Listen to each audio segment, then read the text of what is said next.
we shall begin. It's another 12-15 minutes over. So let's start with the test session. Mm, Radhika, it's up to you now. Good evening, everyone. It gives us immense pleasure to welcome you all for a free lecture by the Mendes Legal on laws relating to encounter killing, also known as police impunity. We thank you for taking the time to join us today evening and are pleased to announce that we have officially crossed 100 plus registration for this event. The Mendes Legal was launched on 9th May 2021 with sole aim of imparting quality education to these students. It is purely a student-funded organization which provides 15% of its total profits as scholarships on all our courses to children in need of financial assistance. We at TML organize online crash course, some certificate courses, webinars, and personal expertise tuitions with expert faculty of that subject. CRPC, in conjunction with other procedural laws, provides a framework for legal proceedings, which is why it is important to have in-depth knowledge of this subject. So, the Mendes Legal has launched a comprehensive course on the Code of Criminal Procedure starting from 5th of July 2021. It will be a 50-day course which will provide 25 interesting and engaging 60-minute lectures, an accurate and detailed elaboration of each topic and detailed revision session after completion of each module, and assessment test through weekend test. Now, briefly talking about the course structure, this course is divided in two parts constituting four modules each. Registration fees for each part is 1500 rupees and registration fees for complete course is 2500 rupees. If any student is willing to register for only one module, you will be charged 400 rupees. The conference's course on Code of Criminal Procedure will be conducted by Mr. Abhilash Agrawal for the Mendes Legal. Mr. Abhilash received his BA LLB from Jamia Millia Islamia, New Delhi, and LLM from National University of Study and Research in Law, Ranchi. He then worked as an assistant professor at Indore Institute of Law and Department of Law, Prestige Institute, Indore. He has been recognized as gold medalist in Constitution and Administrative Law by NLU, Ranchi, and has published several papers in contemporary areas of Constitution and criminal law. That's it. That's a short introduction about sir. Over to you, sir. Thank you, Radhika. Thank you for the good introduction. Okay. Fine. From now on, I won't be able to see you, but you will be able to see me. So, whatever communication that you'll be having, it should be via chat, or you are free to unmute your mics. This is the first thing. The second thing is that before starting with the session, I would like to ask that how many of you are willing to have the session in English? How many of you are willing to have it in Hindi? And how many of you are willing to have it bilingual? So for English, kindly text E, for Hindi H, and for bilingual B. You may start texting.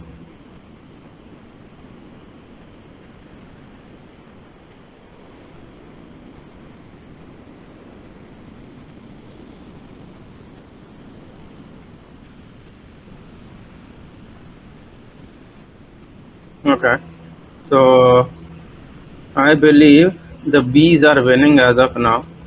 So okay, great. Okay, let's have it bilingual then. Okay, but those who won't be able to understand the thing, they can anytime just just unmute themselves and ask. There is no hard and fast rule that you cannot talk to me first. Fine. Now that is one thing that I keep in my lectures. Those who have studied from me, they very well know this. That this lectures of me and whatever lectures are going to be in the future, they are not going to be a monologue. Okay, I'm not a kind of a teacher who does a monologue. So it's going to be a dialogue, and it's going to be evaluated in a way that first I'm going to tell you about the two famous maybe incident styles which have been reported in the past 2 years, and which have created a quite a public around there. So after that, after discussing the facts and of the case list, then we want to start with and understand the law, which basically you have to decide should be the appropriate law to charge for a person, for a police official, for encounter, or it is the other way around. Okay. The other thing is that in my classes, I generally, whenever I teach criminal law, I take a lot of help from movies and web series. So your perception and your insight is going to be tested today. So thank you for coming today. Let's begin.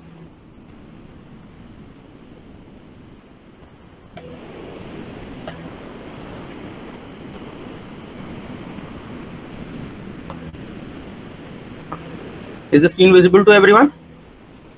Yes, sir. Yes, sir. Yes, sir. Now, first thing, 60 seconds to analyze and tell me what is happening in these pictures. What happened? Why are these movies significant to us today? Encounter. Encounters. Police encounter. ठीक है. ये कौन सी movie है? This one. अब तक 56. क्या हुआ था इसमें? इसके अंदर ना? Are these all related to encounters in a one way or other? Yes. Yes, sir. Yes, sir. कहीं ना कहीं से Yes, sir. पुलिस का रोल यहाँ पर इन सब मूवीज में दिखाया गया है ना. तो मैंने जैसा कहा था कि मेरी तमन्ना रहती है कि तुम्हें मूवीज के थ्रू पढ़ाऊं, तो आज मेरे पढ़ाने का मौका मिला. तो देखते हैं तुम्हारी याददाश्त कितनी तेज है. ठीक है. शूट आउट एट लोखंडवाला, इसकी दूसरी आई थी शूट आउट एट वडाला. ठीक है. ट्रू इवेंट्स पे बेस्ड थी. अब जिन्होंने मूवीज देखी है, और मुझे लगता है सबने देखी होगी, तो अगर आपको कोई साइड चूज करनी है तो आप कौन सी साइड चूज करेंगे? दिस वन और दिस वन?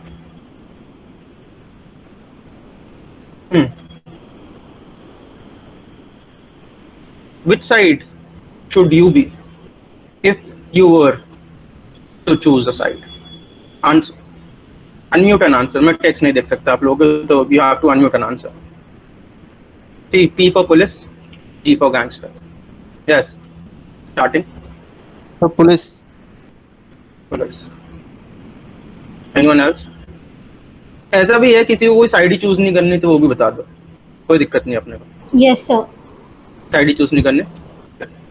तो ये जो जैसे जो लोग कह रहे हैं कि साइड चूज नहीं करने, देखते हैं कि शायद इस सेशन के एंड तक कोई साइड चूज करो. ठीक. हाँ, क्या कह रहे हैं? यस मैम, कुछ कह रहे थे आप? अच्छा, gangster. Your voice is breaking. अच्छा, ठीक है. ये can someone interpret these word? Hindi पढ़नी आती है मुझे पता है तुम लोगों को. क्या है ये? What is it saying? What can someone interpret? क्या हो रहा है यहाँ पे? just interpret this. Take 60 seconds to interpret this image, everyone, and I want your interpretation, your perception to be heard. बिना लॉ के परसेप्शन कभी नहीं आती और बिना परसेप्शन के लॉ कभी नहीं बनता. क्या हो रहा है यहाँ पे? आंसर.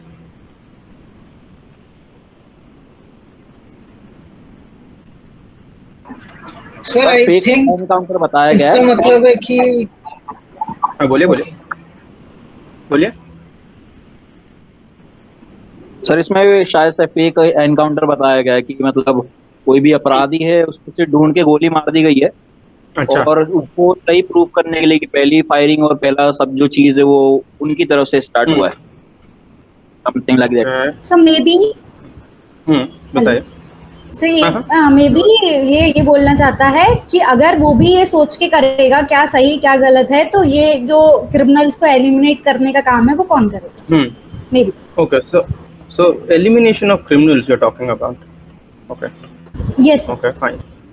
ठीक है. तो सवाल यही पहला उठता है कि पुलिस को जो अधिकार दिए गए हैं, क्या वो क्रिमिनल्स को एलिमिनेट करने के लिए दिए गए हैं? And mark the word elimination that you used.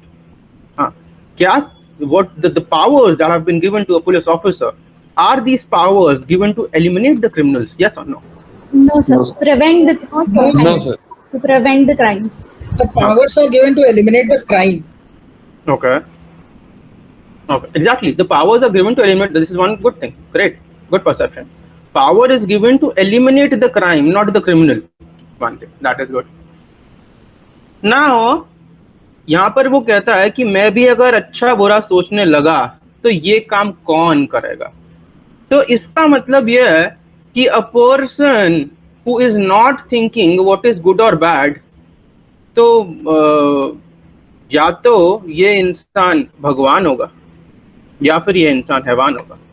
क्या आया ना? Yes. यही हो सकता है Yes, sir. भाई।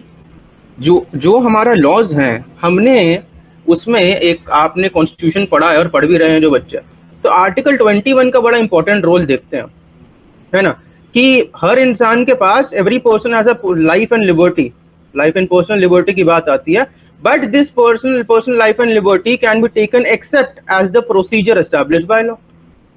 यस और no? So Yes, sir. does this procedure that has been established by law by any chance gives the permission to a person who is wearing a uniform to kill someone who is maybe an accused or maybe a convict? Yes. Yes, क्या sir. ऐसा है? देता है Yes, sir. procedure established by law? Yes, sir. Somewhat. Yes, sir. oh, see, No, it is sir. either yes or no. I want people to say either yes or no. Yes. Please answer. Yes, No, sir. sir. During the arrest, they Can had you repeat? the. Actually, sir. it was not clear. कोई नहीं, speak out, कोई दिक्कत नहीं, So can मुझे you- पता mixing होगी। बोलिए बोलिए। बोलिए। Sir, I दोनों was saying, के can you समझे। just repeat once? Clear नहीं था, I'm- मतलब कुछ network issues था. I am saying that we have Article 21 whereby we are saying that everyone has a life and personal liberty, but this can be curbed by procedure established by law, है ना? अगर procedure है established, law बनाया है, हमारा कानून बना है, तो कानून के हिसाब से आप किसी की लाइफ या पर्सनल लिबर्टी कर्व कर सकते हो। तो मेरा सवाल ये है कि क्या पुलिस को हमने ऐसी कोई अथॉरिटी दे रखी है जहां से वो दूसरे इंसान की लाइफ ले सकता है, और या ये जो अक्यूज्ड है या फिर कन्विक्ट है, क्या इसके पास भी ऐसी पर्सनल लाइफ एंड लिबर्टी होती है?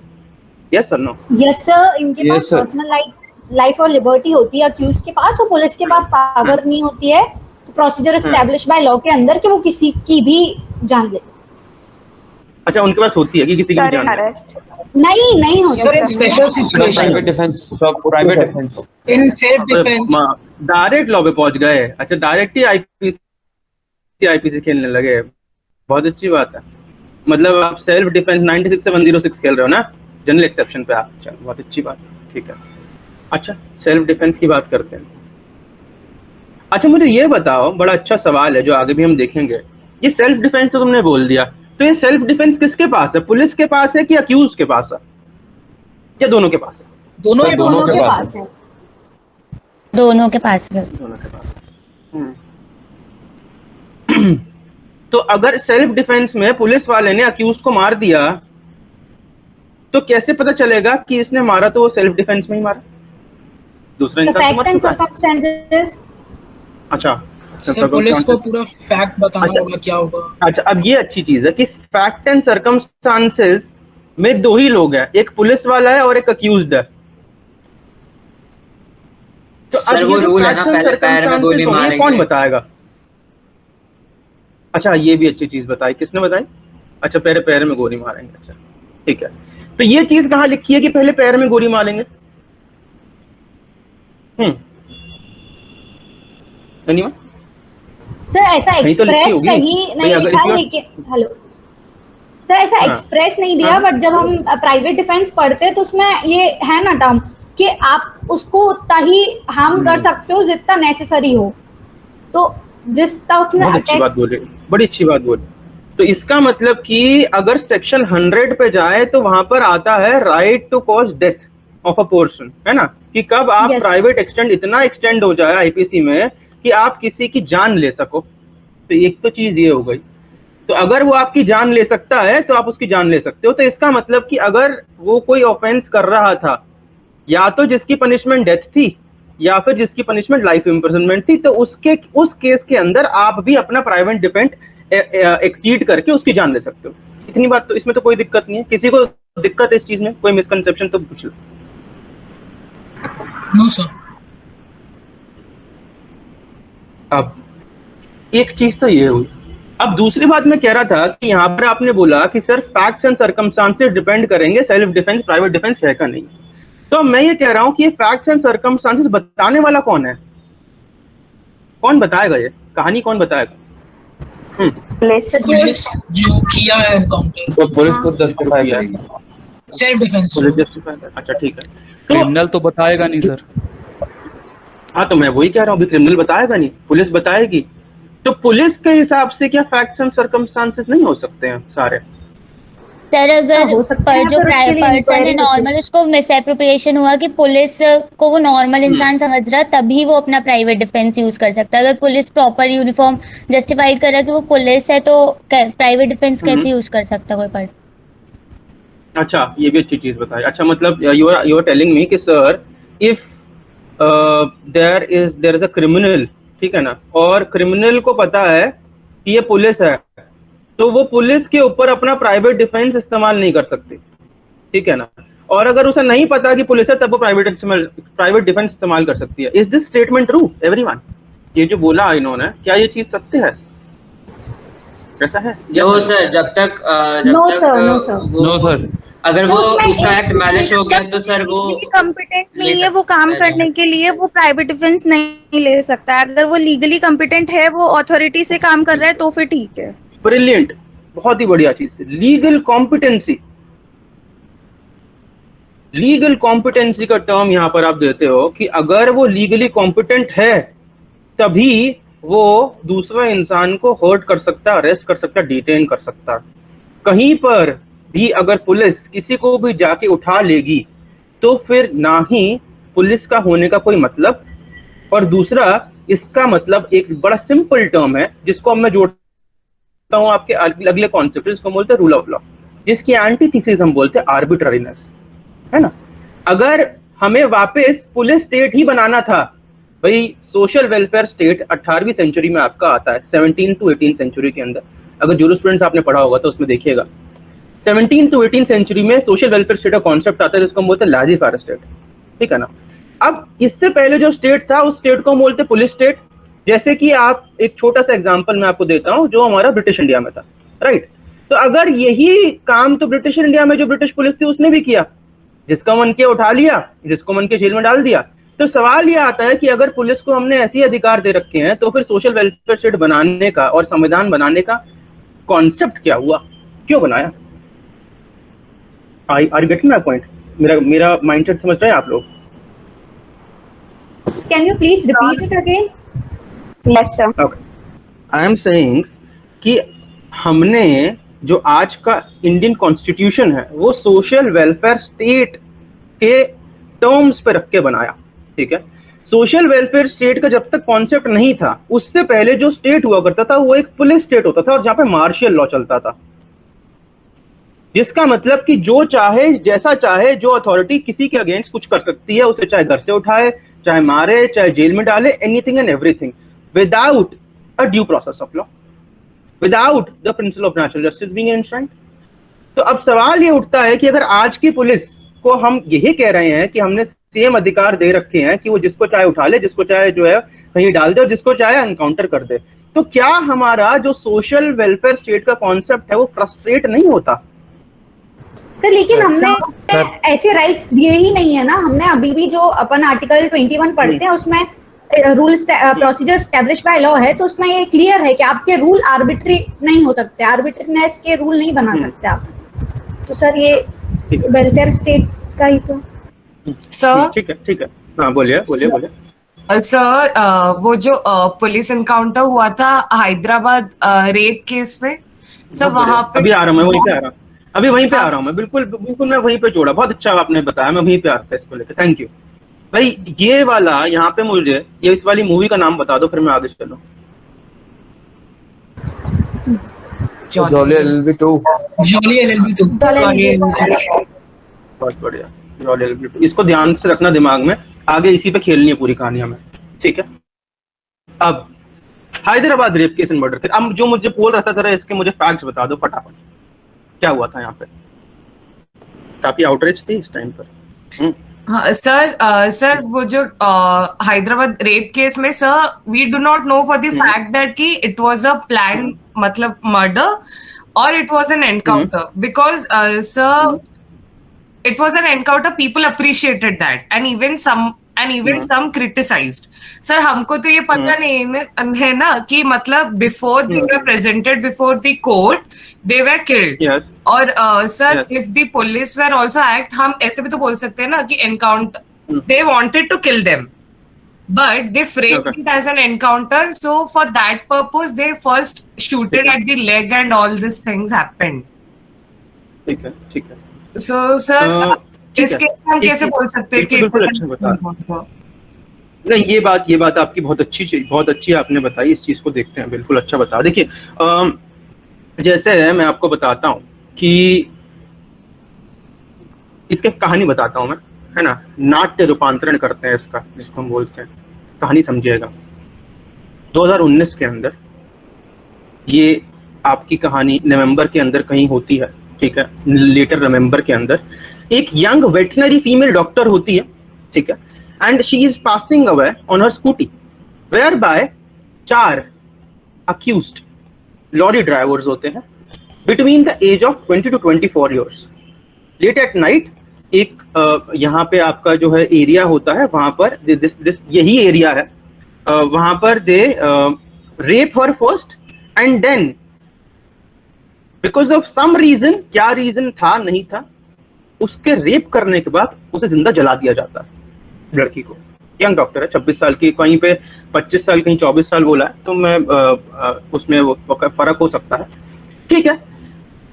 6 दिसंबर को सुबह की बात है कि हैदराबाद पुलिस, अगर मैं आपको भी गाइडलाइंस पढ़ाऊंगा, ठीक है ना, और जनरल इन्वेस्टिगेशन हम पढ़ेंगे आगे सीआरपीसी के लेक्चर्स में आगे, तो मैं उसमें हम और डिटेल में बात करते हैं इसके बारे में कि क्या होता है कि ऑन द स्पॉट इन्वेस्टिगेशन के लिए ले जाते हैं, कि मतलब क्राइम सीन सेट करना होता है ना, आपने मूवीज वगैरह में देखा होगा। तो क्राइम सीन सेट करने के लिए, पूछने के लिए कि कहाँ पर क्या किया, किस टाइम पे कौन क्या था, एविडेंस कलेक्शन और ये सब के लिए वो वहां जाया जाता। अब वहां पर होता क्या है ये समझिएगा, और इसके बाद मुझे आप लोग का परसेप्शन चाहिए इस पर, एनकाउंटर पर। देखिए ऐसा बताया जाता है, डीजीपी जो है वहां के बाकायदा प्रेस कॉन्फ्रेंस करते हैं, 6 दिसंबर की घटना होती है, जहां पर बोला जाता है 4 लोग थे, 4 लोगों को अलग अलग स्पॉट पे ले जाया जा रहा था, पूछा जा रहा था कि कौन कहाँ था। इतने में उनमें से कुछ 2 लोगों ने एक दूसरे को इशारा किया, इशारा करने के बाद दोनों साइड से, मतलब जो 4 लोग थे, तो दोनों साइड से एक तरीके से यहाँ पे 2, यहाँ पर 2, यहाँ से जो है पत्थर फेंके गए, लाठियां फेंकी गई, और इतनी देर में किसी एक ने ये पुलिस की गन चुरा ली। पुलिस की गन चुराने के बाद जो है फायरिंग शुरू हो गई। फायरिंग जब शुरू हुई तब पुलिस ने क्रॉस फायरिंग में उनको मार डाला। यहां तक की कहानी आती है आपके पास। ये कहानी अप्रिशिएट की जाती है काफी मेंबर्स ऑफ पार्लियामेंट के द्वारा। जया बच्चन है ना, there are lot of other members of parliament, मतलब स्टेटमेंट आते हैं कि this was overdue. Jaya Bachchan का स्टेटमेंट आता है कि this thing was overdue, and public celebration होता है, मतलब बकायदा जिन पुलिस ऑफिसर ने किया, they are being celebrated for this act. One side आपका ये है, दूसरी side the human rights, the saviors of the human rights, the social activists, they started reacting against this. reactions आने सोशल मीडिया पे, news channels पे शुरू हो जाते हैं, और इसको एक्स्ट्रा जुडिशियल किलिंग बताया जाता है। अब डिबेट यहां से मैं ओपन करता हूं, मुझे अपना परसेप्शन बताइए कि ये करना सही था कि गलत। Yes, start. As per law ये गलत था, माना कि जो अक्यूज थे उन्होंने बहुत गलत काम किया था, लेकिन हाँ हीनियस क्राइम किया था, लेकिन जो पुलिस है वो अगर उसको पूरे प्रोसीजर को फॉलो करती तो उस हिसाब से जस्टिस होता, लेकिन ये जस्टिस थोड़ी था, ये तो आर्बिट्रीनेस थी कि अगर पुलिस फॉलो करती तो जस्टिस, अगर procedure established by law follow होता तो जस्टिस मिलता। अच्छा, बहुत अच्छी चीज है, आगे ठीक है। ओके सर लेकिन यहाँ आर्बिट्रीनेस आई तो ये और उन लोगों के ह्यूमन राइट्स भी वायलेट कर दिए गए। वायलेशन आपकी बात है। अच्छा, anyone else? Personal use? Yes sir, police का काम is to follow the law. Like उन लोगों का काम है कि प्रोसीजर के थ्रू जाना, उन लोग का ये काम नहीं है कि जस्टिस को देना, वो काम कोर्ट का है। तो उन लोग को प्रोसीजर के थ्रू जाना चाहिए एंड कोर्ट तक करना चाहिए फुल प्रोसीजर। सर पर पुलिस का काम ये भी कि पूरे 24 घंटे और 365 दिन पूरी की पूरी सेफ्टी प्रोवाइड करना। जिस जगह पे रेप केस हुआ था सर, उस जगह एक टोल नाका था जहाँ पे कैमरे से लेके सब चीजों थी। Sir, what if one was innocent? Sir, I have the same doubt. Like you told two of the rapists, they decided to steal the gun of the police, and the police reverted back when they started like all those firing and all. So why were the other two being killed in this encounter? नहीं तो वो नहीं, basically उन्होंने बोला कि इशारे हुए और चारों ने मिलके ये प्लानिंग पहले से या कर रखी थी या हुई उनके बीच में at the same spot. Section 34 आपका यहाँ मैं लेके आ जाता हूँ, पढ़ा है सेक्शन 34 ना? रूल ऑफ एविडेंस है, कॉमन इंटेंशन फॉर्म हो जाती है, ठीक है। तो अब यहाँ पर आके कॉमन इंटेंशन चल रही है उनकी, और अब चाहे उसने किसी एक ने फायरिंग करी, किसने फायरिंग करी, पत्थर वत्थर फेंकने शुरू हुए, तो उसमें जो है क्रॉस फायर के अंदर नॉर्मल है कि वो भागना चाह रहे थे या क्या करना चाह रहे थे। एज पर द मैंने बकायदा इसके लिए जो इंटरव्यू में बोला गया वो मैंने सुना, तो उसमें ये बोला गया डीजीपी के साथ। अच्छा, बाद में 3 मेंबर कमेटी भी एस्टैब्लिश हुई इसको पता करने के लिए कि क्या ये ऐसा हुआ था नहीं हुआ था, बट उससे हमें मतलब नहीं है। मतलब हमें इससे है कि यहाँ पर सेल्फ डिफेंस जो आप लोग मुझे बोल रहे थे कि सर सेक्शन 100 में सेल्फ डिफेंस प्राइवेट डिफेंस है, क्या है यहाँ पर रोल सेल्फ डिफेंस का सर? तो बताएगा। अच्छा, एक चीज मैं और बताता हूँ, यहाँ पर एक पुलिस ऑफिसर इंजर्ड भी हुआ था, ये मैं भूल गया बताना, I am very sorry. There was injury also to a police officer. हाँ बताइए आयुष। सर ये एनकाउंटर का जो इंसिडेंट हुआ था सर, ये रात को हुआ था? नहीं दिन का था, ये मॉर्निंग 6 o'clock। तो मॉर्निंग में सर क्या 4 बजे या 3 बजे 4 बजे कब सर? हाँ 4 बजे, 4 से 6 बजे की घटनाएं बोली जाती है। यानी कि वो डार्क का समय है, मॉर्निंग टाइम में हुआ था। ये नहीं बता सकते डार्क का समय है कि नहीं है। आगे यहाँ पर हम लोग इस तरह से एकदम नहीं बोल सकते कि पुलिस एनकाउंटर ही करना चाहती थी। हाँ अच्छा, मतलब आयुष आप पुलिस की साइड से बोल रहे हो, ठीक है। हाँ आयुष पुलिस की साइड से बोल रहे हो। हाँ आयुष बोलो। सर्कमस्टांसेस ऐसे हो जाते हैं सर कि कभी मतलब उस जगह पर शूट करना किसी भी क्रिमिनल को, अगर हम चाहें कि उसको पैर पे गोली मारे, पॉसिबल नहीं हो सकता है सर। पहले तो देखें कि वो एरिया कैसा है, वहां पर तो कमर भर लॉन्ग ग्रास है पूरे। यहाँ पर आपकी देखते हैं इतनी लंबी ग्रास है पीछे जैसे। हाँ ठीक है, ग्रास है पीछे।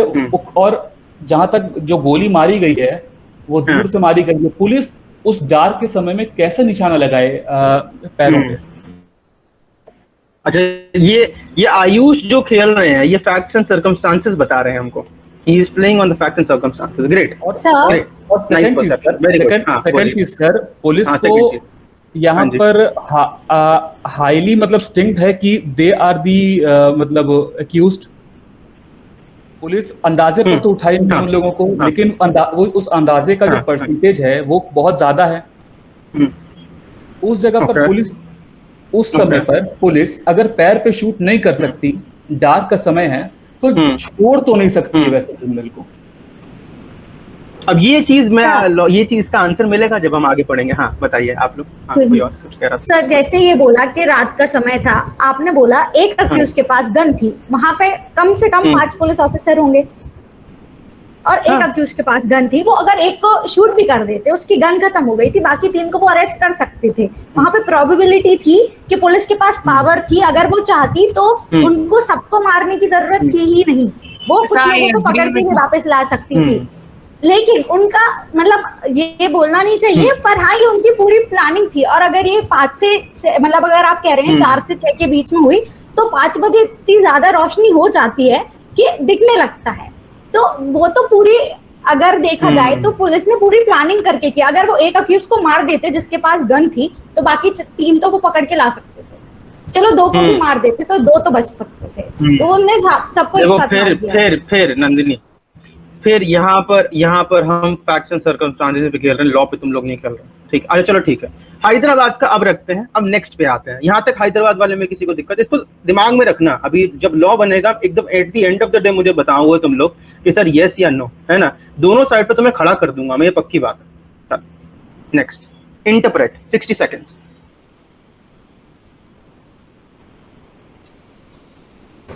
सर ये विकास दुबे वाला केस था जहाँ पे गाड़ी पलट गई थी और फिर उसको शूट कर दिया गया था। उसको वहां से उज्जैन से पिक कर लिया गया था, फिर उसको लेके अरेस्ट कर लिया गया था। नंदिनी, कहानी स्टोरी बेटा एकदम शुरुआत से स्टोरी शुरू करते। कोई बताएगा शुरुआत से मेरे को पूरा विकास दुबे के बारे में, क्या है, क्या था, क्यों हुआ? हाँ बताइए। सर पुलिस जा रही थी सर उसके घर पर शायद अरेस्ट करने के लिए उसको, और उसको विकास दुबे को इन्फॉर्मेशन लीक हो गया था कि पुलिस आपके पास आ रही है। हेलो सर, बोलिए। हिस्ट्री शीटर था सर, यूपी का। हाँ, जिसने पहले एक केस जो सबसे मेन केस बना था, इसके ऊपर एक स्टेट के मंत्री के मर्डर में इन्वॉल्वमेंट का वो बताया जा रहा था। उसके बाद क्या बोलते हैं सर, क्रिमिनल केसेस के अंदर नाम था इसका। हाँ, ये अच्छी बात बताई असीम ने कि बड़ा मंत्री का मिनिस्टर के उसमें भी नाम था। हाँ, और सर इसके कम से कम 60 से भी ज्यादा अपराध जो पंजीकृत थे हर थानों में, पूरे यूपी हो चाहे एमपी, हर जगह पे। ठीक है सर, और इसके कुछ ऐसे बताया जाता है जो प्रीवियस में जो गवर्नमेंट थी उनके साथ भी बहुत ज्यादा अच्छे कनेक्शन थे, इसलिए वो जो फाइल्स बनती थी वो दब जाती थी। बिल्कुल थे। फिर सर जो अपने यूपी में योगी जी की सरकार आई, भाजपा आई, उस समय इसका जितना भी काला कारोबार वगैरह था सब चीज दबा दिया गया था। और सीज करने के समय जब पुलिस वाले गए थे वहां पे, तो इसने और इसके कुछ साथियों द्वारा गोली मार दी गई थी, जिसमें 8 पुलिसकर्मी जो थे ऑन द स्पॉट डेथ हो गए थे। उसके बाद ये भाग जुलाई 2020 की कहानी, बिल्कुल 8 पुलिस को जला दिया, मतलब मार दिया गया, और जलाने की भी फिराक हो रही थी इनकी डेड बॉडी, बट तब तक वो एम्बुश हो गया था। ठीक है। हाँ, फिर क्या हुआ? उसके बाद सर इसकी हर स्टेट में सर्च वारंट इशू हुए थे सर। उसके बाद ये उज्जैन के महाकालेश्वर मंदिर में पाया गया। तो एक महिला कांस्टेबल थी वहां पे, ड्यूटी पे थी वो, तो उसको ऐसा शक हुआ कि ये विकास दुबे वही है जो पूरी टीवी न्यूज चैनल वगैरह सब पे दिखाया जा रहा है। तो उसने क्या बोलते एक बार फिर भी कोशिश करी कि वही है, और जब सच में पकड़ा तो एक वीडियो लीक हुआ था जिसमें वो ये चीज चिल्ला रहा था कि मैं विकास दुबे हूँ कानपुर वाला। उसमें उसमें बात ये बोली गई थी शायद से वो क्या होता है ना सर, अपना वो खत्म होता है, स्टेट की दूसरी स्टेट की पुलिस नहीं गिरफ्तार कर सकती है, तो वो शायद से ज्यूरिसडिक्शन खत्म हो जाता है, उस टाइप से कुछ बताने की वो कर रहा था। उसके बाद सर वहां से जब उसको यूपी के लिए भेजा गया तो ऐसा बताया जाता है कि कार जो थी वो पलटी, कुछ कोई जानवर आने से, तो भी मेरे को एकदम यहाँ का थोड़ा प्रॉब्लम नहीं है, और पलटी, और उसके बाद उसने भागने की कोशिश करी, तो उसके गोली मार दी गई। ठीक है। किसी को कोई दिक्कत फैक्ट्स में जो बताया सीम ने, मेरे ख्याल से परफेक्ट फैक्ट्स है, मुझे दोबारा रिपीट करने की जरूरत नहीं है। Anyone any problem? एक चीज सर ने छोड़ दी है, जब वो पुलिस उसको अरेस्ट करने जा रही थी तो उन लोगों ने ओपन फायरिंग कर दी थी वहां पे जो पुलिस ऑफिसर्स गए थे, तो बहुत सारे पुलिस ऑफिसर की डेथ हो गई थी उस टाइम पे। वो बोला उसने 8 पुलिस वालों की, जुलाई 2020 की घटना है। बिकारू विलेज है जहाँ पर रेड मारने पुलिस गई, ग्रुप ऑफ टीम, और वहां पर पता चला कि इवन जो पुलिस ऑफिसर्स थे पुलिस थाने के, उनको भी बाद में सस्पेंड किया गया जिसने इन्फॉर्मेशन लीक करी थी, है ना। और वो बताया गया कि उनका भी जो डायरेक्ट गैंगस्टर, अगर मैं बोलूँ तो गलत नहीं होगा, उनके साथ लिंक्स थे पार्टीज वगैरह में, शेयर होल्डिंग्स में, एंड पॉलिटिकल लिंक्स काफी अच्छे थे विकास दुबे का पुरानी गवर्नमेंट के साथ जो भी थी, है ना। तो ये था यहाँ पर। अब सवाल ये उठता है कि ये सब तो आप लोगों को पता है, अब ये जो हुआ गाड़ी पलटी, तो क्या गाड़ी पलटी और ये जो डेथ कॉज हुई, ये चीज सही है? इज इट राइट और रॉन्ग? Yes, answer.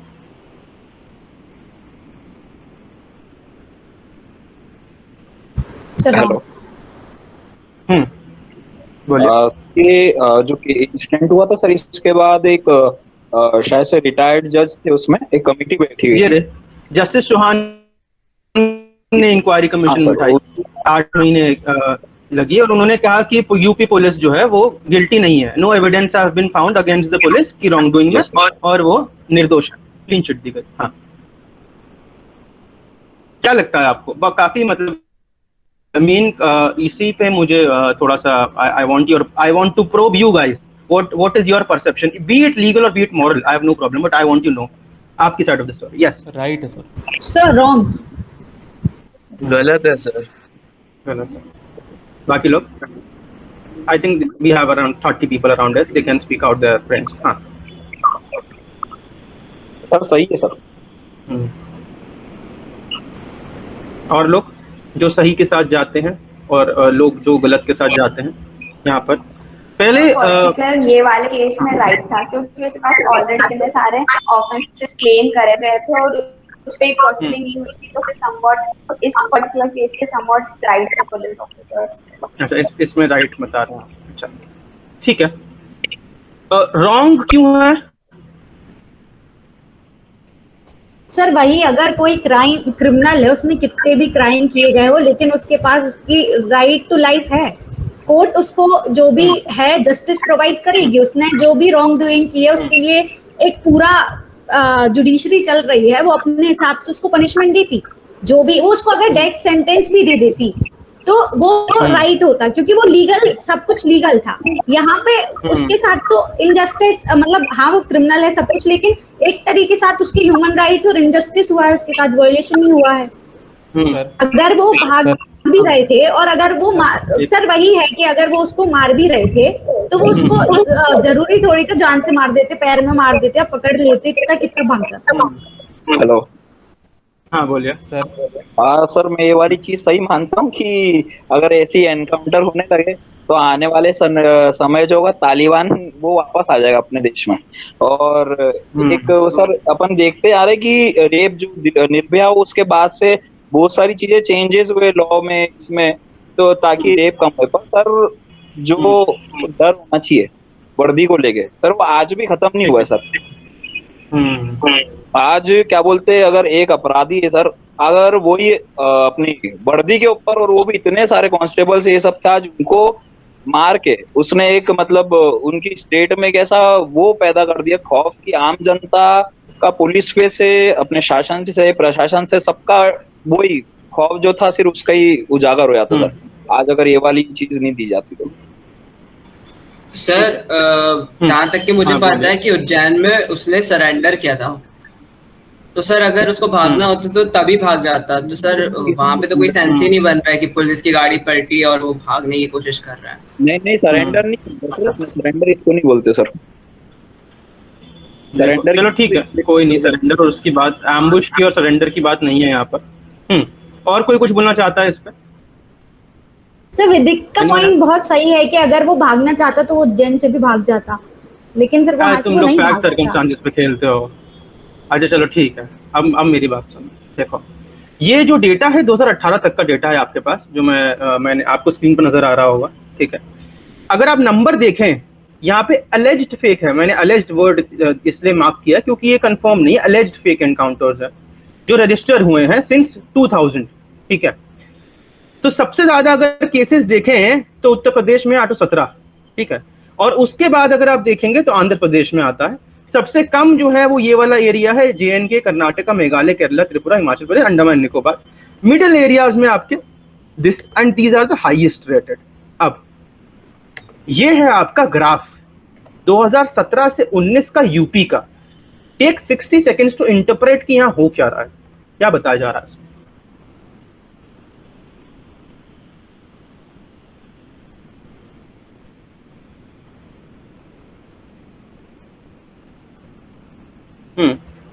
धन्यवाद।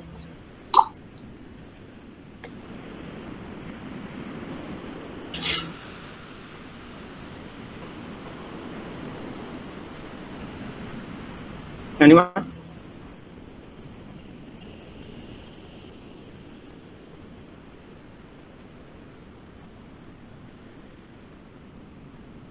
कोई कुछ बोलेगा? ऑडिबल? सर मे बी यहाँ पे ये बताया जा रहा है कि किस किस वजहों से यूपी पुलिस एनकाउंटर कर सकती है। जैसे वहाँ पे एक में वो लिखा हुआ है कि may be have attitude problem, या नीचे उसमें 50% ऑफ मुस्लिम्स है, मतलब वो क्या बोलते हैं, एक तरह से रीजनल एंगल भी बता रहा है। देखो ऐसा है, एक चीज समझते हैं सर सर इसमें यूपी में लॉ एंड ऑर्डर सिचुएशन नहीं मानी जाती है। हाँ मैं प्लीज बढ़ती जा रही है। और मोस्टली क्या होता है कि एक रिपोर्ट आई थी जिसके अंदर बताया था कि जो इनोसेंट है उसका इनकाउंटर कर देते हैं सो दैट कि मतलब जो मेन है उसका कुछ और एक केस बन जाए। और इसमें थ्रू द मुस्लिम का पर्सपेक्टिव ये है कि मतलब mostly Muslim are more dangerous than the Hindu and other religion persons. देखो ऐसा है कि यहाँ पर एक तरीके से 50% आप सिर्फ मुस्लिम मत लीजिए, यहाँ पे एससीज एंड ओबीसीज भी हैं। तो एक तरीके से अगर मैं हाँ मतलब ये बेसिकली एक तरीके से माइनॉरिटी बोल सकते हैं, बट हालांकि यूपी में ये लोग माइनॉरिटी नहीं है, तो वो अलग बात है। तो इनको मिला दिया जाए तो माइनॉरिटी नहीं है, तो इसका मतलब अगर 50 जो बचे हैं वो जो है वो जनरल कैटेगरी। हाँ बोलिए कुछ कह रहे थे। अगर अपन इस पिक्चर को बहुत डिटेल से ना मतलब ऐसे ऊपर से देखें तो इसमें ये बताया जा रहा है कि यूपी के अंदर फेक एनकाउंटर्स कितने ज्यादा हो रहे हैं। On average 4 encounter per day हो रहे हैं, और अगर 65 में से 23 फेक एनकाउंटर हो रहे हैं। इससे यूपी पुलिस की मेंटालिटी की पिक्चर क्लियर होती है कि वो किस तरीके से काम कर रहे हैं, उनकी गवर्नमेंट किस तरीके से उनको प्रोटेक्ट कर रही है, ये सारी चीजें क्लियर होती हैं इस पिक्चर। यहाँ पर कहता है कि UP is among the top 10 states where the police personnel had a high inclination to use extra judicial means to punish criminals over legal trial. ठीक है, यहाँ वो कहता है कि फेक एनकाउंटर की डेफिनेशन क्या समझते हैं। वो कहता है कि it is an extra judicial killing, ये तो आप लोग सब कह ही रहे हैं, officially reported as having occurred during a retaliatory firing. What do you mean by this term retaliatory firing? Attack ना करके डिफेंस, मतलब पहले वो फायर करेंगे और फिर बाद में काउंटर बहुत अच्छी बात, ये चीज बड़ी अच्छी बताई, good perception that you said retaliation means that first the accused और the convict they have opened fire and in self defence the police are opening fire. Yes, ठीक है। तो यहाँ पर वो कहता है कि self defence against the criminals, but in fact in many encounters have turned out to be fake, not an instance of self-defense, but rather, जैसे आप बोल रहे थे, premeditated and often elaborately staged from the state-sponsored murder। तो term दे दिया गया यहाँ पर आपका, it is a state-sponsored murder। ठीक है, अब सवाल ये उठता है कि ये जो जिन लोगों को मारा गया और जितने अगर आप डिग्रेडेड क्रिमिनल्स हैं, they are from UP itself। तो ये जो नोटोरियस नेचर है यूपी का, जो बताया जा रहा है बेस्ड अपॉन द फैक्ट्स, क्या यहाँ पर जैसे अतीम बोल रहा था कि ये जो फियर है, एक गैंगस्टर जिसका नाम विकास दुबे है, उसका इतना दबदबा था कि 8 पुलिस वाले जो रेड मारने आए उसको उसने मौत के घाट उतार दिया और जला भी देता उसको। तो ये आप किस साइड पे रखोगे ऐसे इंसान को? अगर ये इंसान ऐसे हैं और वो कह रहे हैं कि मतलब खौफ देखिए कि 15,000 क्रिमिनल जो फियर्ड थे उन्होंने अपने आप सरेंडर कर दिया। 15,000 बड़ा अच्छा अमाउंट है, और 9,000 क्रिमिनल अरेस्ट हुए। क्रिमिनल नहीं है, इसका मतलब कि इनके अगेंस्ट केसेस हैं। कोई ऐसा इंसान नहीं है कि जो जिसके लिए बस हम बोल देते हैं कि है, मतलब कहीं ना कहीं इनका रिकॉर्ड अच्छा मेंटेन होगा। तो सवाल उठता है कि ये ऐसा इंसान पनपता कैसे है, और अगर ये पनपता है किसी रीजन से, तो do they have a higher approach than a normal people? Do they have a higher approach than normal people? Yes sir. तो एक जैसे मूवी का मैं सीन बताता हूँ, जरा उसको डिपिक्ट करना कि जैसे क्या होता है कि सिंघम मूवी देखी होगी तुम लोगों ने। सिंघम देखी है ना?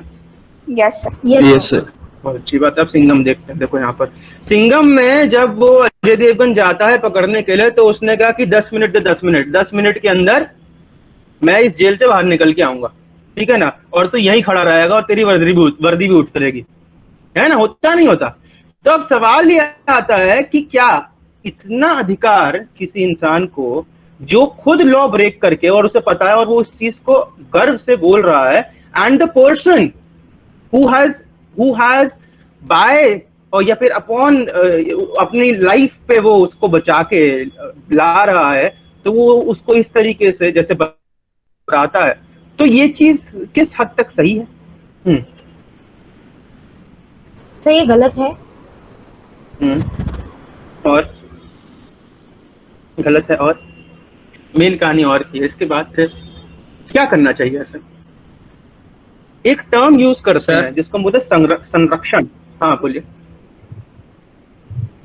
सर। ये मतलब डायरेक्ट नहीं होता, ये ग्रेजुअल प्रोसेस है जो जिसमें पॉलिटिकल इंटरफेरेंस होता है, और फिर मतलब कोई नॉर्मल व्यक्ति डायरेक्ट इतना अचीव नहीं कर सकता, उसमें कुछ ना कुछ करप्शन या पॉलिटिकल एडवांटेज रहता है, तभी हो सकता है। ठीक है, ठीक है। अब इतनी सी कहानी मेरे ख्याल से आप सब लोगों के दिमाग में है कि होता क्या है, कैसे हुआ, क्या हुआ। मुझे एक परसेप्शन बताना था अपना और आपका समझना था। अब देखते हैं लॉ क्या बोलता है। अब यहाँ से हमारी क्लास शुरू होती है। प्लीज अपने नाक का नाक और है ना उसको, और specifically your tongue, please open it out. Those who are silent they have to speak now. मैं समझता हूँ पुलिस को अथॉरिटी जो दे रखी है वो दो तरीके की दे रखी है। पहली तो लॉ एंड ऑर्डर मेंटेन करने के लिए, दूसरी इन्वेस्टिगेट करने के लिए इलीगल एक्टिविटीज। ठीक है। अब पुलिस एक्ट 1861 का जो कहता है वो बात करता है प्रिवेंशन की, प्रिवेंशन प्लस डिटेक्शन, कि अगर प्रिवेंट करो क्राइम प्लस डिटेक्ट करो क्राइम। एक तो ये हो गया। इसकी पावर्स कहीं ना कहीं अगर मैं ग्रैंड नॉर्म समझूं, क्रिमिनल लॉ का ग्रैंड नॉर्म अगर समझना है तो वो ग्रैंड नॉर्म जैसे कॉन्स्टिट्यूशन है हमारा हर लॉ के लिए, वैसे ग्रैंड नॉर्म क्रिमिनल लॉ के लिए सीआरपीसी आपका आता है मेन। अब इसके समझिएगा दो चैप्टर बड़े इंपॉर्टेंट आते हैं यहाँ पर पुलिस के व्यू के हिसाब से। Chapter 11, chapter 12। चैप्टर 11 सेक्शन 149 से 153 की बात करता है, और जो बात करता है प्रिवेंटिव एक्शन ऑफ पुलिस, कि कब पुलिस को प्रिवेंशन की जो यहाँ पर हमने दिया है वो कर सकता है। 154 से 175 अगर बात करें तो बात करता है invitation information to police and their power to investigate. अब 150 इंटरेस्ट करता है रिस्पॉन्सिबिलिटी पुलिस ऑफिसर के ऊपर कि अगर कोई कॉग्निजेबल ऑफेंस हो जाए। पहली बात तो मुझे बताओ what is a cognizable offence? हाँ जी, what is a cognizable offence? जिसमें विदाउट वारंट अरेस्ट कर सकते हैं। ठीक है, विदाउट वारंट जो है अगर आप उसमें उस किसी को अरेस्ट कर सको तो वो कॉग्निजेबल है। That means police can go and they can arrest that person. Very good. Shall intimate to his senior और such officer who is in charge to take the preventive action in order to prevent the commission of such offence. The code has given the powers to arrest the person even without the order of magistrate. तो यहाँ पर एक चीज देखना, 150 का use encounter में specifically कि cognizable offence होना चाहिए। तो इसका मतलब कॉग्निजेबल ऑफेंस अगर पढ़ोगे आगे जाके तो मतलब उसका समझना कि कहां से कौन सा ऑफेंस कितने शेड्यूल 1 में जाकर देखते हुए सीआरपीसी के, तो कॉग्निजेबल नॉन कॉग्निजेबल की क्लियर हो जाएगी डेफिनेशन। अब चैप्टर 12 की बात करें तो यहाँ पर ये जो 150 है ना, इस 150 को मैं समझता हूं कि एक टिप ऑफ क्राइम बोलते हैं। टिप ऑफ क्राइम मतलब क्या होता है? टिप ऑफ क्या होता है? तो बताएगा मुझे टिप ऑफ देना क्या होता है? टिप ऑफ का मतलब स्टार्टिंग पॉइंट। ओके, थोड़ा सा एग्जाम्पलीफाई कर सकते हैं इसको? दोबारा मूवी लेके आओ। मूवी बहुत सारी मूवी है। तो खबरी कोई खबरी होता है ना, खबरी, हर पुलिस वाले के अपने खबरी होते हैं। तो खबरी के ऊपर वो जो है डिपेंडेंट होते हैं ज्यादातर जो इनकाउंटर स्पेशलिस्ट या फिर जो भी ऐसे होते हैं पुलिस। तो यहाँ पर खबरी ने खबर दी तो वो टिप ऑफ हुआ। खबर क्या आई कि एक ऑफेंस होगा जो कॉग्निजेबल इन नेचर है। अब सवाल ये उठता है कि अगर ये ऑफेंस कॉग्निजेबल इन नेचर है और ये जो टिप ऑफ आपको आई है, ये टिप ऑफ की रिलायबिलिटी कैसे कोई चेक करेगा? क्राइम होने वाला है, टिप ऑफ आई है, इसकी रिलायबिलिटी कैसे कोई चेक करेगा? Please answer. Yes.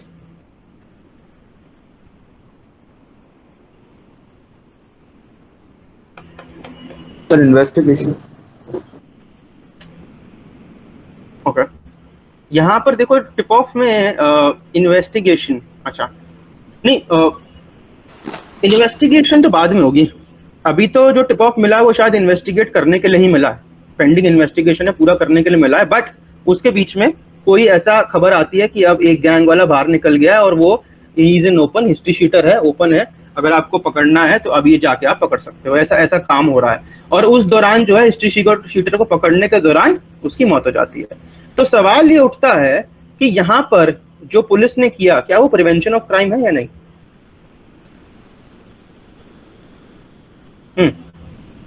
Yes sir question का था सर, एक और बार बताइए। मैं ये कह रहा हूँ कि टिप ऑफ मिला किसी शागिर्द से कि एक हिस्ट्री शीटर है, ठीक है ना, अब ये हिस्ट्री शीटर जो है निकलने वाला है और अगर आपको पकड़ना है तभी पकड़ लो। पुलिस जाती है पकड़ने के लिए, इतने में जैसे वो शूट आउट एट लोखंड वाला या फिर तुम वो शूट आउट बटाला ले लो, तो वहां पर जो है वहीं पे जैसे क्या करते हैं कि शूट आउट हो जाना शुरू हो जाता है। अब इस शूट आउट के अंदर हिस्ट्री शीटर मर जाता है, तो सवाल ये उठता है कि यहाँ पर जो पुलिस ने किया क्या वो प्रिवेंशन ऑफ क्राइम है या वो टर्मिनेशन ऑफ क्राइम है? Termination of crime.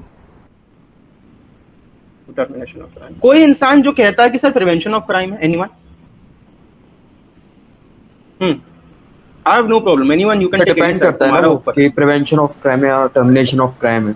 अगर पुलिस उनको पकड़ने जाती है और वो कोई क्राइम करने वाले होते हैं और तब वो पुलिस उनको मारती है, तब वो बोल सकते हैं उसको प्रिवेंशन ऑफ क्राइम।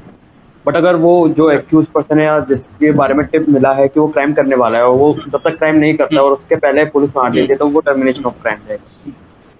ठीक है, देखो अब टिप ऑफ की कहानी समझो कि प्रोसीजर क्या चलता है।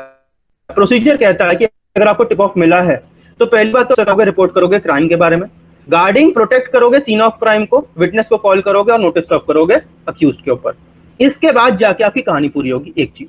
दूसरा, in order to carry out this function they have been vested with the powers to arrest a criminal, suspect, search and seizure की पावर है, इंटेरोगेशन की पावर है, इन्वेस्टिगेट की पावर दे दी है हमने, और जुडिशियल कस्टडी और पुलिस कस्टडी की कहानी आपके साथ है। साथ के साथ रेड भी वो मार सकती है। अब आता है तुम्हारी main system and that is with respect to your concept of arrest, how made, कैसे अरेस्ट हो सकता है ना। कि यहाँ पर टिप ऑफ तो मिल गया है तुमको, अब अरेस्ट कैसे होगा ये समझते हैं, ठीक है। चैप्टर 5 अरेस्ट हाउ मेड, यहां पर 41 से 44 बताता है कि कौन कौन अरेस्ट कर सकता है। एक नॉर्मल इंसान भी, मैं और आप भी अरेस्ट कर सकते हैं, एक जुडिशियल मजिस्ट्रेट भी कर सकता है, पुलिस वाले भी अरेस्ट कर सकता है। बट यहां पर हमारी कहानी जो हमारे लिए इंपॉर्टेंट है that is section 46, most important encounter के अंदर। मैनर ऑफ अरेस्ट बताता है कि मैनर ऑफ अरेस्ट कैसे करते हैं, और यहाँ पर थोड़ा सोचना और अभी तक जो हमने कहानी सुनी है उसको इंटरप्रेट करना अपने दिमाग में।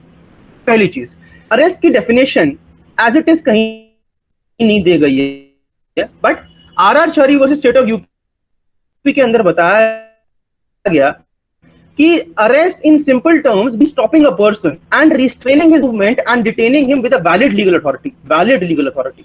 An arrest can be made to prevent a crime or a crime has been committed if a suspect is known suspect। अब दूसरी चीज, अरेस्ट हाउ मेड पे आते हैं। क्लॉज 1 क्या कहता है, कैसे अरेस्ट करेगा। पहली बात तो, in making an arrest the police officer or other person making the same shall actually touch or confine the body of the person to be arrested and unless there be a submission to the custody by word or action।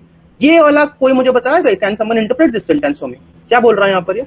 Yes sir, you cannot touch the body of that person until unless if he अगर is not जिस person को arrest करने गए वो और by the implied। यहाँ पर touch और कन्फाइन तो करना है। टच और कन्फाइन सर तब कर सकते हैं जब वो अरेस्ट को प्रिवेंट कर रहा हो, मतलब वो अरेस्ट नहीं हो रहा हो या फिर भागने की कोशिश कर रहा हो, तब जाके।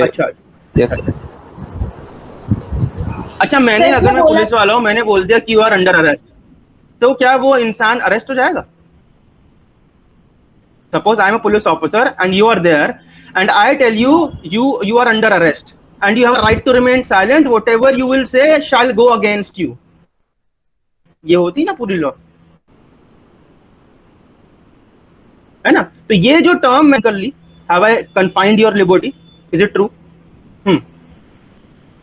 जैसे उसने बोला कि यू आर अंडर अरेस्ट, अगर वो भाग नहीं रहा है दैट मींस यू आर, मतलब वो पर्सन मान रहा है कि अब उसको अरेस्ट होना है, और if he is restraining and he is running, so ये मतलब है कि वो नहीं मान रहा है, वो भागने की कोशिश कर रहा है, तब उसको पकड़ना है। And now the clause sir जो ये लाइन उसको नेसेसरी मीन यूज कर सकता है कि उसको प्रिवेंट करने के लिए। Okay let's see, fine let's see. Harmohan Lal versus emperor 929 का केस है, ब्रिटिश लॉ, ठीक है। मेरी declaration by the police that the person is under arrest does not amount to actual arrest unless he is actually touched and contacted with the intention to take him into custody. दूसरा, रोशन बीवी versus joint secretary government of Tamil Nadu 1994 के अंदर रिएट्रिएट करते हैं हरमोहन लाल versus emperor का case और बताया जाता है मेरी utterance of words or gestures or just flickering of pipe does not amount to arrest. आगे चल के 1991 के अंदर थानियाल विक्टर वो स्टेट के अंदर मद्रास का केस आता है यहाँ पर, वो कहता है there must be an intent to arrest under the authority accompanied, इसको साथ में इंटेंट के साथ में अकम्पेन्ड बाय सीजर और detention of the person in the manner known to the law and and में the procedure must be understood by the arrested person. क्या समझ में आया आपको इन 3 केस लॉ से? कैसे करेंगे यहाँ पर अरेस्ट डिटरमाइन करेंगे आप लोग? क्या है यहाँ पर अब मीनिंग कुछ समझ में आ रहा है? सर इसमें जो फर्स्ट सेंटेंस है, फर्स्ट पैरा है, उसमें ये बोलते हैं कि आप पर्सन को पकड़ सकते हो जब तक आप उसको टच करके ही पकड़ सकते हो, लेकिन अगर वो सरेंडर कर दे तो आप मतलब सबमिशन कर दे तो आपको उसको पकड़ने की जरूरत, मतलब ऐसे डायरेक्ट उसको बॉडी टच करने की जरूरत नहीं. अच्छा अच्छा ये आ रहा. अच्छा ठीक है, बाकी एनीवन एल्स क्या लगता है? सर क्या बोलते हैं आप नॉर्मली टेस्ट तो कर सकते हो अरेस्ट के टाइम, लेकिन अगर एक्यूज जो है वो अगर कोई भी फोर्सिबल रेजिस्टेंस यूज करता है तो पुलिस जो चाहे वो नेसेसरी स्टेप्स ले सकती है उसका अरेस्ट को सक्सेसफुल बनाने. असीम ये जो तुमने बोला ये क्लॉज 2 और क्लॉज 3 में करेंगे हम. क्लॉज 1 में सिर्फ बताया है अरेस्ट कैसा है. मुझे सिर्फ ये पूछना है कि अरेस्ट क्या मैं मेरी वर्ड से कर सकता हूं या फिर अरेस्ट करने के लिए मुझे बॉडी टच? सर मेरा अटेंडेंस से भी हो सकता है. सर मेरा अटेंडेंस से भी हो सकता है. अच्छा मेरे अटेंडेंस से भी हो सकता है. पर यहाँ पर तो बोलता does not amount to arrest. Sir ये दोनों केसेस थोड़ा कॉन्ट्रारी जा रहे हैं सब सेक्शन 1 से. अच्छा अच्छा कॉन्ट्रारी जा रहे हैं. ठीक है 1984 1991 की जजमेंट कह रहे हो कॉन्ट्रारी जा रही है. अच्छा सीजर का मतलब मुझे बताएगा क्या होता है? सीजर का मतलब व्हाट डू यू मीन? जब्त कर लेता है. जब्त कर. और डिटेंशन का मतलब? डिटेंशन मतलब जैसे कि 4 दीवारी में किसी ने आपका किसी को आपने बंद कर दिया तो डिटेन है ना, कि आप किसी चीज को सपोज बोलते ना गोल्ड सीजर, तो गोल्ड गोल्ड का सीजर पूरा कब होता है? जब आपके हाथ में गोल्ड की ब्रिक आ जाएगी तब पूरा होगा या दूर से आपने देख लिया पूरा हो गया गोल्ड का? आंसर सर हाथ में आ गया जब आपके कस्टडी में होगी. सिंपल कहानी है. इंटेंट है आप सीजर करोगे बॉडी को सीज करोगे तभी तुम्हारे पास आएगी. कैसे आएगी पास? आई बात समझ में? तो यहाँ पर कहानी ये है अरेस्ट में इंटेंशन आपकी अरेस्ट करने की, टचिंग कॉन्टैक्टिंग तो होगी साहब, चाहे वो आपकी क्लचेस लगा के हो जिसको बेड़िया बोलते हैं, चाहे आप उसका हाथ पकड़े, चाहे आप कुछ भी करें, बट दैट पर्सन. अच्छा सरेंडर का कॉन्सेप्ट समझना. देखो सरेंडर का कॉन्सेप्ट थोड़ा सा अलग है. सरेंडर का मतलब क्या होता है? सरेंडर का मतलब दूसरे इंसान की विल है यहाँ पर, कि वो आता है और कहता है कि सर मैं सरेंडर करता हूं, यहाँ पर उसकी ओन विल है. बट ये सरेंडर पूरा कब होता है?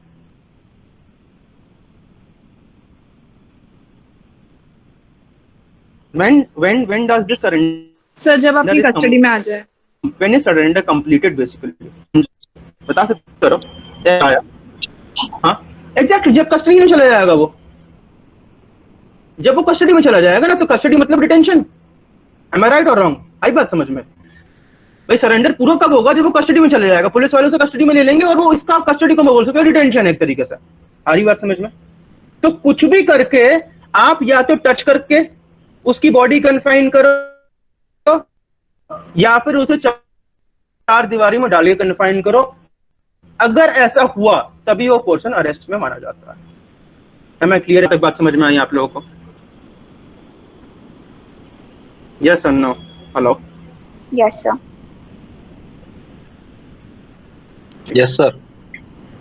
दूसरा क्लॉज 2, अब जो असीम बता रहा था, फोर्सेबली कोई रेजिस्ट करता है असीम तो क्या करेंगे हम?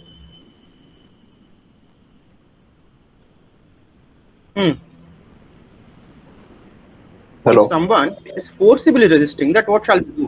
बोलिए. तो सर जो भी नेसेसरी स्टेप्स ले सकता है पुलिस ऑफिसर, पुलिस वो कर सकता है. Sir, police can also use reasonable अब force. बात ये है कि यहाँ पर क्लोज कहता है कि forcefully resist the endeavor. अच्छा, ये बड़ी चीज बोली, reasonable force. Wow, nice. I wanted this word, reasonable force. तो यहाँ पर कह रहा है कि अरेस्ट और अटेम्प्ट टू अरेस्ट, और अगर वो इवेट कर रहा है तो पुलिस ऑफिसर या कोई अदर दूसरा इंसान may use all means necessary to effect the arrest. What do you mean by all means? क्या मतलब है all means? कैसे means है ये? हाँ जी. Legal means? Just and reasonable means. अच्छा. Just and reasonable. Wow, nice word. Thank you. Just and reasonable. Now the question comes that this concept of reasonability, ये कैसे पता चलेगी क्या reasonable है? Suppose मेरे लिए reasonable है किसी को अरेस्ट करना उसके पैर पे गोली मार के, आपके लिए reasonable है सिर्फ वर्ड्स बोलकर कि you are under arrest. तो reasonability कैसे डिफाइन होगी? हाँ जी. सर जो भी उसने ऑफेंस कमिट किया उससे डिसाइड करेंगे कि किस तरीके से उसको अरेस्ट किया जा सकता है. अगर किसी पर्सन ने 1000 रुपए की चोरी की तो उसके लिए उसकी डेथ क्रॉस कर सकते हैं उसको अरेस्ट करने के लिए, वो एस्केप होता है तो. सर अरेस्ट का time that means you are saying. हाँ बोलिए क्या कह रहे हो? बोलो असीम, बोलो. अरेस्ट का टाइम डेथ तो वैसे भी किसी भी उसमें कॉज नहीं कर सकते. सर कुछ कह रहे थे, बोलिए. सर अरेस्ट के टाइम पे वैसे भी डेथ नहीं कर सकते, ये बोल रहे हैं. Sir you can call. कोई बोल रहा था, नंदिनी से पहले कोई बोल रहा था. सर उसका प्रोविजन दिया हुआ कि आप ऐसे कॉज कर सकते, अगर उसने ऑफिसर का डेथ का किया हुआ हो या 10 साल से लाइफ इम्प्रिजनमेंट, और you can cause the death of that person. बहुत अच्छी बात. यहाँ पर क्लॉज 2 का एक्सेप्शन बन के आता है क्लॉज 3. प्लीज बेयर एक्ट में लिख लेना, clause 3 is exception two clause 2. Reasonable means की बात करी है यहाँ पर आपने. अब वो कहता है कि रीजनेबल मीन्स तब तक है जब तक उसने जो एक्ट किया हो उसी के हिसाब से आप अपना काम कर रहे हो, या फिर अगर और बेटर समझना है तो सेक्शन 100 यहाँ ऐड कर देना.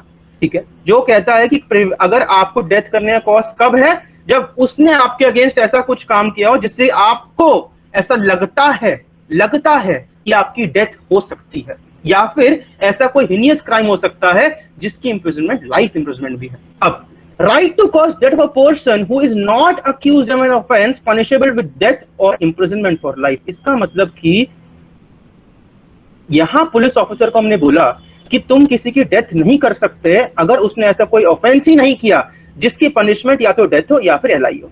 क्लियर? अब सवाल ये उठता है कि कैसे यहां पर आप डिटरमाइन करोगे कि वो चीज जो उसने करी है वो एलआई की पनिशमेंट है या डेथ की पनिशमेंट है? कैसे पता चलेगा? इसके ऑफेंस के थ्रू. ऑफेंस देखना पड़ेगा ना, कौन सा ऑफेंस कमिट किया उसने. अगर हम ठीक है ऑफेंस देखना पड़ेगा, बहुत अच्छी बात. तो शेड्यूल 1 में जाइए, वहां पर आपके पास टेबल मिलेगी, ऑफेंस वहां पे पता चल जाएगा. अब एक और चीज मैं आपसे पूछना चाहता हूँ और इस चीज को समझ के बताइएगा. ये राइट टू कॉज डेथ जो वर्ड लिखा है, ये किस सिचुएशन के अंदर हो सकता है?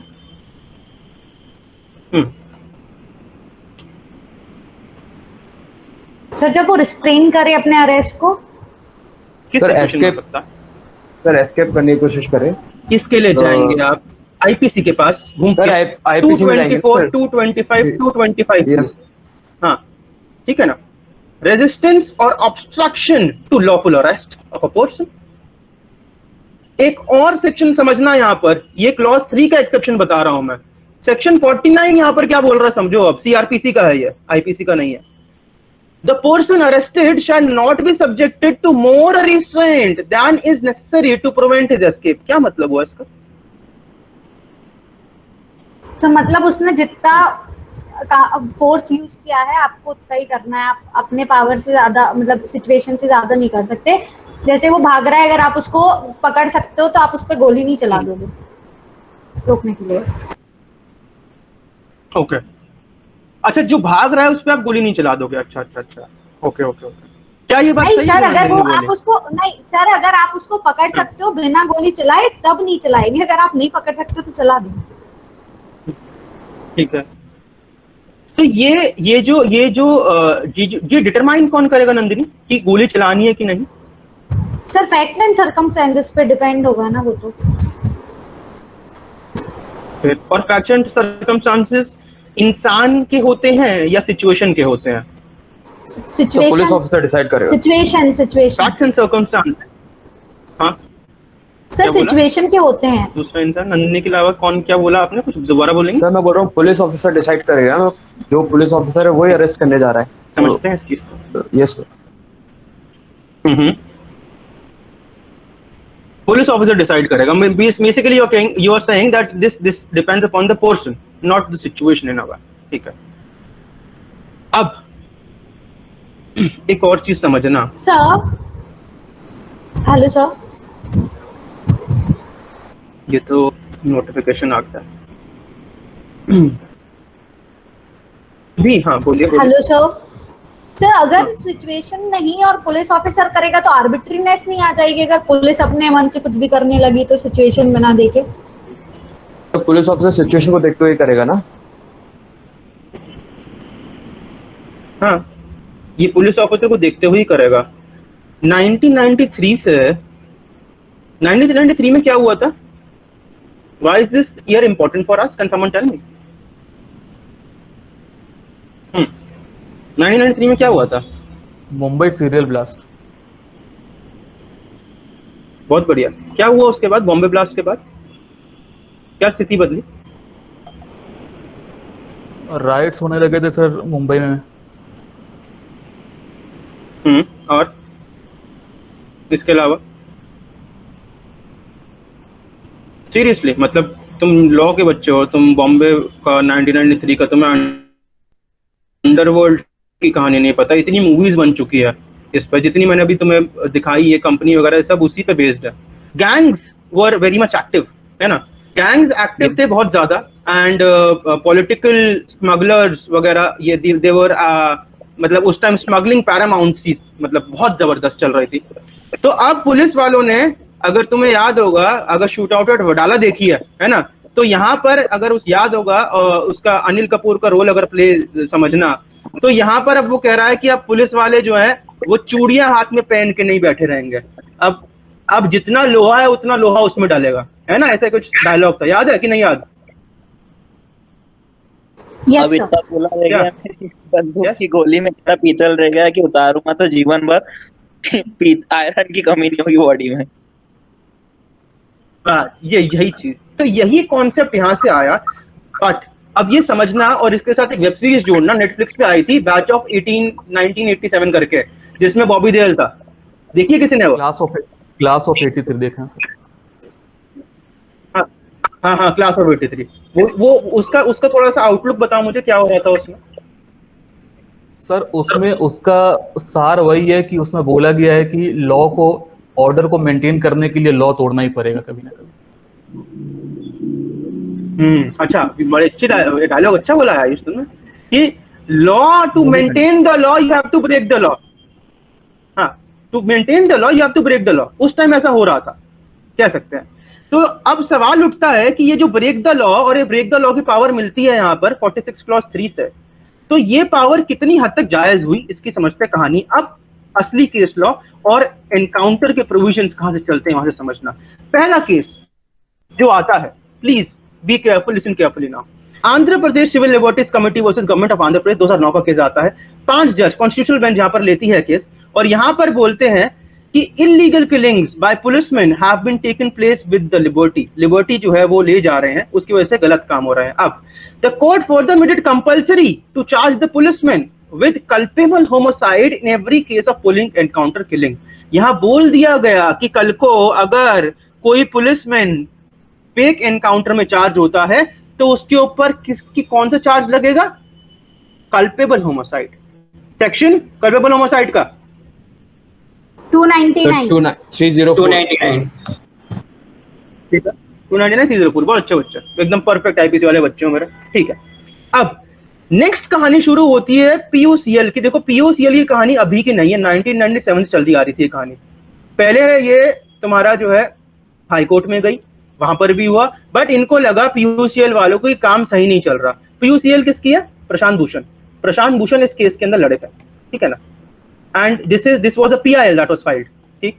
इसमें बोला गया कि अगर आप डेटा उठाए NHRC का 2010 तक का डेटा उठाया गया, उसमें बताया गया कि बकायदा हर स्टेट के अंदर, स्पेसिफिकली महाराष्ट्र के अंदर 1993 से लेके अब तक इतने हजारों फेक एनकाउंटर हुए हैं जिसकी गिनती नहीं है। और ये एनकाउंटर तब तक बंद नहीं होंगे जब तक जो जुडिशरी है वो अपना जुडिशियल एक्टिविज्म नहीं दिखाएगी। तो जुडिशियल एक्टिविज्म का बड़ा अच्छा केस बनता है Piyush yellow state of Maharashtra का। आर्टिकल 20 समझना, आर्टिकल 21 समझना, 22 समझना यहाँ पर, तो बड़ा अच्छा इसके अंदर कभी पढ़ना मुझसे, तो मैं पढ़ाऊंगा इसको, मुझे याद दिलाना एक बार। तो वो इसके अंदर बड़ा अच्छा इंटरप्रिटेशन आता है यहाँ पर। 2014 में जजमेंट आया, जजमेंट में बोला गया कि कल को कोई भी कस्टोडियल डेथ होती है जिसको एनकाउंटर दे दिया जाता है, जो एनकाउंटर एक तरीके से बोला गया। 170 CRPC मजिस्ट्रेट की इन्वेस्टिगेशन की बात करता है, जो हम पढ़ेंगे ट्रायल के अंदर जब हम आएंगे, तो वहां पर वो मजिस्ट्रेट ट्रायल बन जाएगा। और दूसरा बोला गया कि स्टैंडर्ड प्रोसीजर एक फॉलो करेगी पुलिस। जब भी कोई भी इवेंट ऑफ पुलिस एनकाउंटर होता है तब वहां पर एक स्टैंडर्ड प्रोसीजर फॉलो करेगी। और ये प्रोसीजर कौन बताएगा? अब कोर्ट बताएगी सर ये प्रोसीजर। आर्टिकल 141 बोलता है कि जो सुप्रीम कोर्ट ने बोल दिया वो लॉ हो गया, जिसको हम बोलते हैं प्रेसिडेंट। आई बात समझ में? यहां तक किसी को कोई दिक्कत please ask.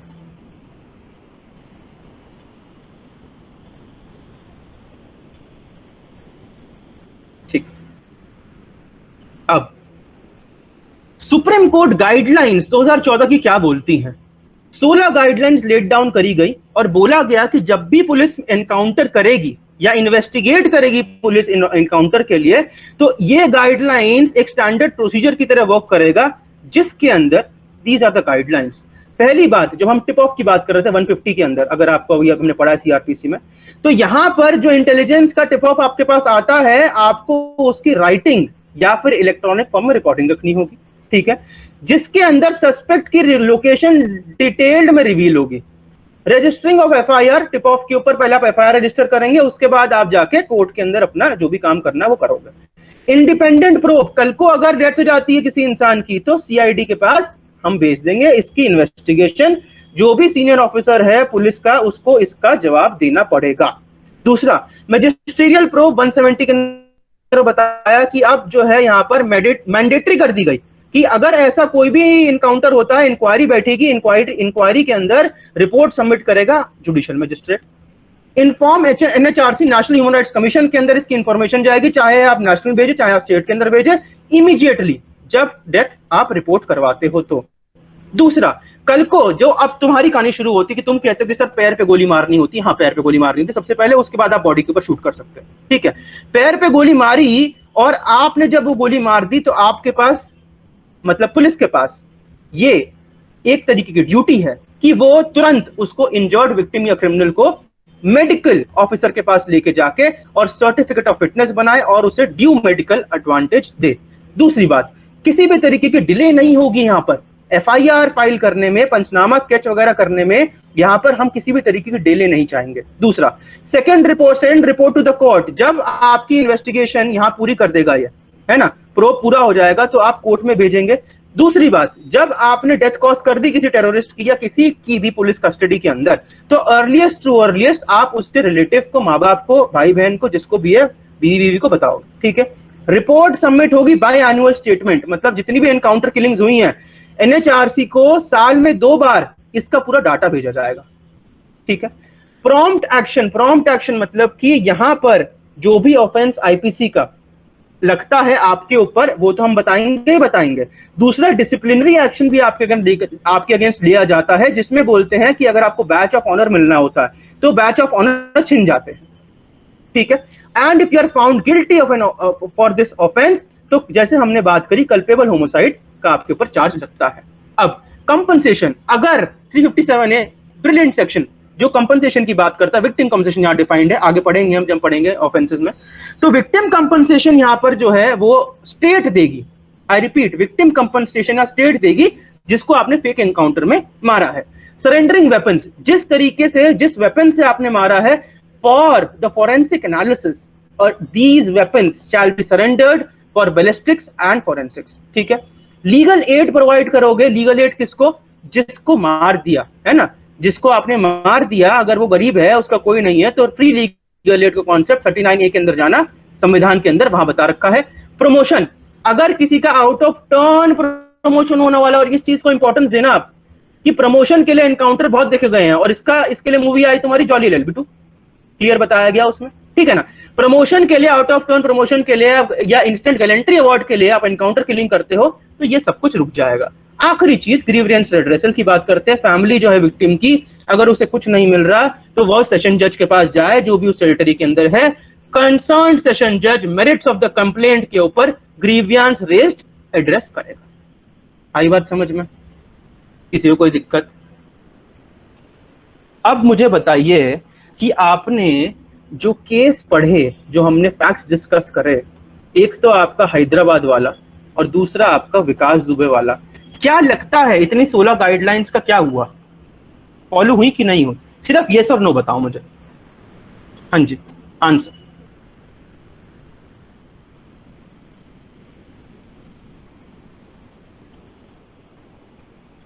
Hello, am I audible? Yes sir. हाँ बताइए। सुना आप लोगों ने जो बोला? मैंने इतना लंबा चौड़ा क्या? अरे चुप क्यों हो गए? अब तो बोलने की बारी आई है तुम्हारी। मैं बोल चुका हूँ, मुझे बोलना था। Now the debate is open. अब तुम मुझे बताओ कि क्या इतने सारे सेक्शन पढ़ा दिया है, इतना सारा कहानी बता दी, अब मुझे ये बताओ कि अगर आप किसी का एनकाउंटर कर रहे हो और आपने बोला कि पहले तो टिप ऑफ आएगा, उसे रजिस्टर करो, रजिस्टर के बाद जो है जो सीनियर ऑफिसर है उससे बताओ, डिटेल इंक्वायरी लिखो, क्या इस सबके दौरान अगर अक्यूज्ड आपके हाथ से छूट जाता है तो तब क्या? आयुष, असीम, क्या लगता? सर वही पूछना था, इतना टाइम रहता है क्या? मैं वही तुमसे पूछ रहा हूँ कि इतना टाइम हो, अगर देखो ये प्रोसीजर तो फॉलो करना है ना, रजिस्टरिंग FIR का, रिकॉर्डिंग टिप ऑफ का, सीनियर को बताने का, ये तो करना पड़ेगा अगर एनकाउंटर करने के लिए जा रहे हो। हाँ एनकाउंटर कर दो, टाइमिंग चेंज कर देंगे बाद में, और क्या।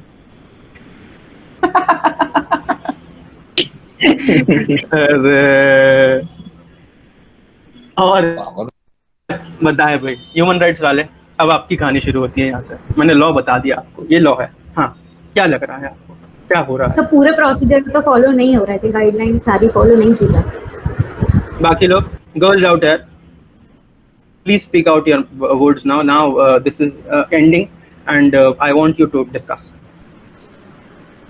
सर इतना लेंथी प्रोसेस जो होता है, अगर वो इस दौरान में अक्यूज भाग जाता है, हम सारे प्रोसीजर फॉलो करते हैं, अक्यूज तक भाग गया, तब क्या? वही तो वही सवाल है, तब क्या? तब क्या? यही चीज है सर। इसको शॉर्टकट नहीं ले सकते इसमें हम? तो शॉर्टकट आयुष ने बताया ना, अभी आयुष ने शॉर्टकट भी तो बताया। सर वो डिफरेंट चाहिए, लाइक सारे प्रोसीजर फॉलो नहीं करे, करते तो हाँ बोलो। तो 5 में से 1 पुलिस वाला ये सब करेगा, बाकी 4 मार देंगे, इसका क्या है? ओह अच्छा ठीक है। तो अब क्या यहाँ पर प्रोसीजर एस्टैब्लिश बाय लॉ की इतनी कहानी हम गा रहे थे, रूल ऑफ लॉ की बात कर रहे थे, क्या वो एक तरीके से खत्म नहीं होता? बोला गया, और मैं नहीं बोल रहा, कोर्ट बोल रही है, सामने देखिए। निर्मल सिंह कालो वर्सेस स्टेट ऑफ पंजाब 2008 का केस है। बोला गया अगर आपको एनकाउंटर ही करना है तो आर्टिकल 21 की दुहाई जो हम देते हैं, अम्ब्रेला बताते हैं इसको हम, राइट्स का, सिटीजन्स का अम्ब्रेला बता रहे हैं, उसको डेड लेटर मान लो। मुर्दा है वो, खत्म हो चुका, उसकी मौत हो चुकी। प्रिजम्पशन ऑफ इनोसेंस का कॉन्सेप्ट लेके चलते हैं क्रिमिनल लॉ में, पता है ना कि everyone is innocent until proven guilty, right? तो यहाँ पर अगर गिल्टी किसी को आपने प्रूव ही नहीं किया, बिना उसकी इनोसेंस जाने मार दिया, तो ये रूल ऑफ लॉ कहाँ गया? कहाँ है ये रूल ऑफ लॉ जिसको हम बोलते हैं कि बेसिक स्ट्रक्चर है हमारा? केशवानंद भारती बोलता है बेसिक स्ट्रक्चर है साहब हमारा। Principle of natural justice, Menaka Gandhi union of India 1978 का केस में आता है कि principle justice, right to fair hearing बोलना पड़ेगा भाई। दोनों पक्षों को अपना हिस्सा, अपनी बात रखने का अधिकार देना पड़ेगा। हमने संविधान के अंदर 137 क्यूरेटिव पिटीशन से लेके 142 से लेके 148 से लेके 136 से लेके SLP, everything we have given, appeal से लेके हर चीज। तो ये सब इतने लंबे चौड़े जो है, हमारे 2 साल 11 महीने 18 दिन लग गए संविधान बनने में, उसका क्या कोई लॉजिक है? Article 22 arbitrary arrest and detention की बात कर देता है, फंडामेंटल राइट आ जाता है आपका 32 के अंदर, आप उसकी रिट पिटीशन करवा के habeas corpus writ of revolution की बात करते हो। इंसान पहले ही मर गया, हेबियस कॉर्पस सबसे बड़ी रिट मानी गई आज के टाइम पर, क्या उसका वजूद रह गया? आंसर क्या लगता है आपको, बताइए।